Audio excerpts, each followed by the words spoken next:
I make this video because I want you to remind you na kakayanin mo. Ano man yung mga problema, pagsubok na pagdadaanan mo ngayon sa buhay mo, alam ko na kaya mo.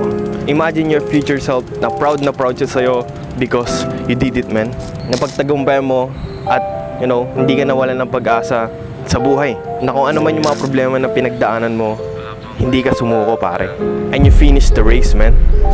Race of life dito sa mundo. Kaya ngayon, gusto ko itang i-remind, pare, na kapag dumadaan ka sa pagsubok ngayon, ito yung maging mindset mo, man. Daanan mo lang, it's a part of life, pare, na dumaan sa mga ganyan na mga problema dito sa mundo. And dapat tuloy-tuloy lang, okay? And remember this, pare, go one step forward, lagi. At yan yung sinabi sa akin, kapag nawawalan ka ng pag-asa, let God be your pag-asa, pare. At kapag wala ka ng lakas, man, ngayon, siya yung maging kalakasan mo. Let's go.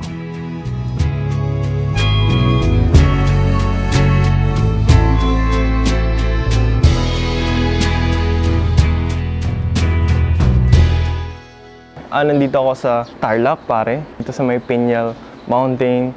Pumunta ako dito kasi may pinuntahan ako na event.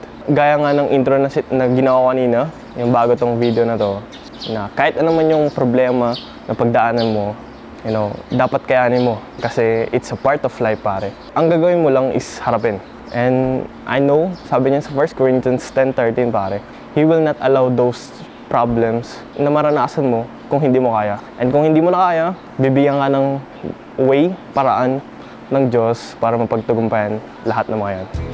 Okay? Just keep going and keep the race, pare.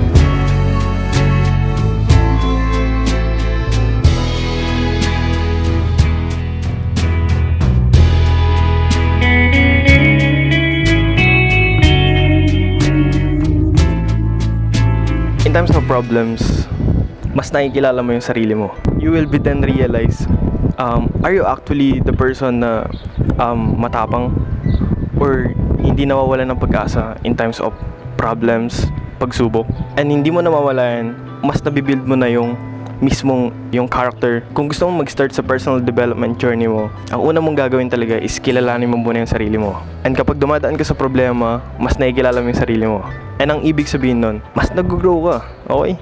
Kasi sabi din kasi nila na hindi ka mag-grow sa buhay kapag hindi ka dadaan talaga sa problema. Kailangan mo lang talaga na harapin. Lahat ng burden natin, kapag binigay natin sa Lord, bibit-bit niya. So, kapag tayo dumadaan sa depression and anxiety, go to Jesus and He will lift your burden. You need to know Jesus para mapagtagumpayan mo lahat ng mga bagay sa buhay mo. Just surrender your life to Jesus so that the Lord will provide the way, the Lord will provide the truth and the life. Ang solusyon sa ganyang mga problema ay ang Panginoong Jesus. Sasamahan ka ng Diyos. Amen! Pinagtagumpayan na ng Panginoon ang lahat ng laban ng buhay natin. Kung isum up niyo lahat ng mga answer nila, ang pinaka-solution sa problem talaga is knowing Jesus. Knowing Jesus. Kung mapapanood nyo sa Facebook yung mga testimony nila, nakaka-bless, pare. Type my name, Ronnie Ventalian, and I'll be there.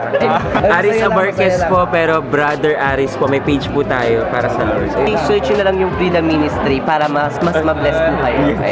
Ayan, guys. So, kapag dumadaan kayo sa problema, know Jesus. Yun lang yung pinaka-solution, period. Sometimes nadaan talaga tayo sa problema, pagsubok, para mas matuto pa tayo sa buhay. Mahirap man harapin, mahirap man solusyonan yung mga yun, but it's a part of life, pare. Pero ito yung gusto ko sabihin sa'yo, okay? Hindi i-allow ng Diyos yung mga problema tsaka pagsubok sa buhay natin nang hindi natin kaya, okay? Kasi you know what? Alam niya na kaya mo. Kaya mo yun.